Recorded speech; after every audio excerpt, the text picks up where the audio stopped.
अल्लाह के अलावा किसी से डरना छोड़ दें, गैर का खौफ दिल से निकाल दें, खौफ निकाल दें, अपनी जिंदगी में गैर का खौफ निकाल दें, निकाल फेंकें आप अमीरों का खौफ, निकाल फेंके दुनिया क्या कहेगी। याद रखना इज्जतें भी रब देता है, जिल्लतें भी उसकी मशीयत का तकाजा होती हैं, रिज़्क़ का मालिक भी अल्लाह है।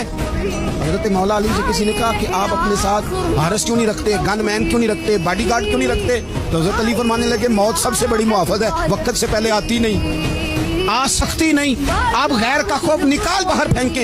एक जुमला मैदान करबला में इमाम हुसैन ने कहा था, एक जुमला, और वो जुमला इतना ताकतवर है कि अगर सोने के पानी से लिखा जाए, हीरो से तोला जाए, तो ये सारी चीजें कमजोर पड़ जाएं। इमाम अली मकाम मैदान करबला में जब घोड़े पे सवार हुए, अल्लाह अकबर कह के मैदान में आए और आपने यजीदियों से कहा कि तुम जालिम हो, जाबिर हो, फासिक हो, इताअत तुम्हारी नहीं कबूल की जाएगी, अब बताओ लड़ना है कि क्या करना है। जब वो लड़ने के लिए मैदान में आए तो इमाम ने एक जुमला कहा, फरमाने लगे लोगों गवाह रहना, आज मैंने इज्जतें खरीद ली हैं और जिल्लतें दूर कर दी हैं।